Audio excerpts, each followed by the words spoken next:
একটা background create করবেন, দেন ফাইলে যাবেন, এখানে প্লেস এমবেডেড, যাওয়ার পর এখান থেকে যে পিএনজিটা সিলেক্ট করবেন তাহলে খুঁজতে সহজ হবে।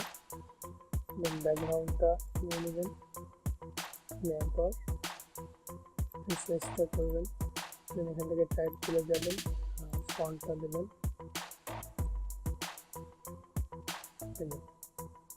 স্ক্যারেমেন্টো রেগুলার। আর ফন্টের ডাউনলোড লিঙ্ক নিচে দেওয়া আছে ডিসক্রিপশনে, এখানে আপনার নামটা টাইপ করবেন। এখানে আমি আমারটা করছি, আপনাদের ক্ষেত্রে আপনারা আপনাদেরটা করে নেবেন। তো ইউজুয়ালি এখানে ফন্টের কালারটা ব্ল্যাক করে নেবেন, এভাবে ব্ল্যাক করে নেবেন, ওকে দিবেন, বাস এতটুকুই।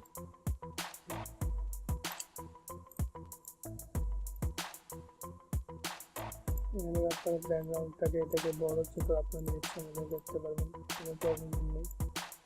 দেন লাইন টুল নেবেন, লাইন টুলটা এখান থেকে আপনারা এটাও ব্ল্যাক করে দেবেন,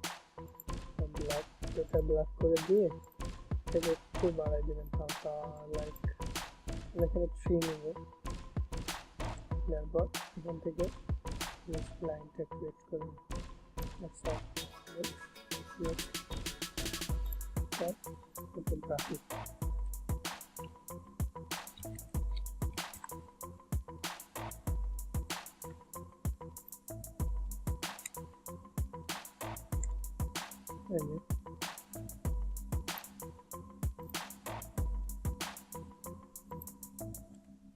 ফটোগ্রাফি একটু ছোট করে নেবেন,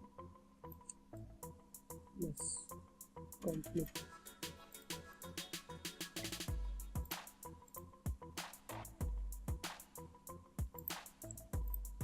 এখান থেকে এটাকে যদি আপনারা কিছুটাই মাঝখানে ডিস্টেন্স দিতে চান, থেকে উইন্ডোতে যাবেন, যার পর এখান থেকে যে প্যারাগ্রাফটা সিলেক্ট করবেন, কভার ক্যারেক্টারে যাবেন, যার পরে ভার্টিক্যালি এখানে একটু বাড়াই দেবেন। এটা যতটা বাড়াবেন আপনার ডিস্টেন্সটা ততটা বাড়বে।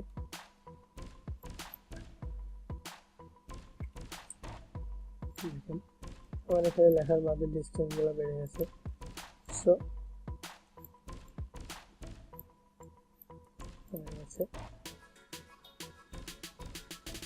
সিম্পলি আমার একটা লোগো হয়ে গেছে।